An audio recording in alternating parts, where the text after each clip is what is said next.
আপনি মিথ্যা কথা বলতে বলতে বলতে আপনি সারা বিশ্বকে জানিয়েছেন আপনি একটু মিথ্যুক। আপনি যে কান্না করেন সেটাকে বিশ্ব মিডিয়া ক্রোকোডাইল টিয়ার হিসাবে চিহ্নিত করেছে। আপনার স্বেচ্ছায় পদত্যাগ করা উচিত ছিল। প্রতিবাদ জানাবো আমাদের শহীদ যারা এই নবপ্রজন্মের মুক্তিযুদ্ধ করছে, তাদের মধ্যে যারা শহীদ হয়েছে তাদেরকে স্মরণ করে, এবং ধিক্কার জানাবো আমরা যে প্রধানমন্ত্রী, যে রাষ্ট্রের অভিভাবক সে মিথ্যা বলে যাচ্ছে, সেগুলিকে ধিক্কার জানানোর জন্য আজকে আমরা দাঁড়িয়েছি। আমি খুবই সংক্ষিপ্ত ভাবে বলতে চাই, আপনি এখনো মিথ্যা বলছেন। আপনি মিথ্যা কথা বলতে বলতে বলতে আপনি সারা বিশ্বকে জানিয়েছেন আপনি একটু মিথ্যুক।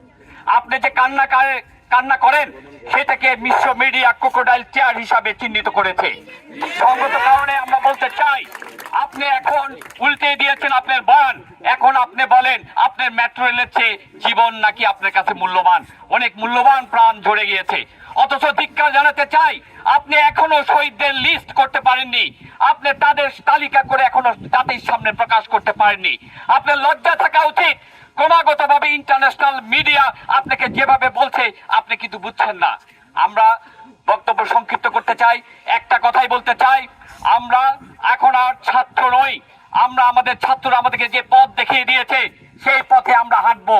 আমরা অভিভাবকরা হাঁটবো, আমরা শিক্ষকরা হাঁটবো, আপামর জনতা হাঁটবো। আমরা মনে করি আপনি এই রাষ্ট্র বিনির্মাণে একটি বাধা হিসাবে আমাদের সামনে উপনীত হয়েছেন। আজকে কয়টা দিন যাচ্ছে আপনার একটুকু অনুশোচনা হচ্ছে না।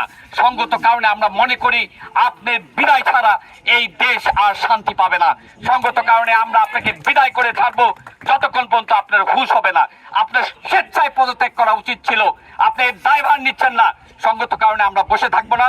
আগামীতে সবাইকে আমি সাধুবাদ জানাই, বিশেষ করে ড্যাফোডিল ইউনিভার্সিটি থেকে যে শিক্ষকরা আমাদের সাথে সংহতি জানিয়েছেন তাদেরকে আমরা জানাই সালাম। আমরা এই কথা বলতে চাই, বেসরকারি বিশ্ববিদ্যালয়ের ছাত্ররা সবচেয়ে প্রাণ দিয়েছে এবং দেখিয়ে দিয়েছে তারা ফার্মে মুরগি নয়। আপনার এই অঙ্গুলি হিলনে আপনার এই পেটোয়া বাহিনী তাদেরকে রুখে দিতে পারে নাই। সঙ্গত কারণে আগামীতে সকল শিক্ষা প্রতিষ্ঠান, সকল সবাই আমরা যদি এইভাবে জেলে নিতে থাকেন, আমরা স্বেচ্ছায় কারাবরণ করব। দরকার হলে আমরা সবাই জেল ঘেরাও করব, তবুও আমাদের ছাত্রছাত্রীদের নিরাপত্তা দিতে আমরা কুণ্ঠাবোধ করব না। আমি সম্মানিত সকলকে এবং ছাত্র প্রতিনিধিদেরকে জানাই সালাম, সাংবাদিকদেরকে জানাই এই যুদ্ধে আপনারা আমাদের প্রধান অস্ত্র।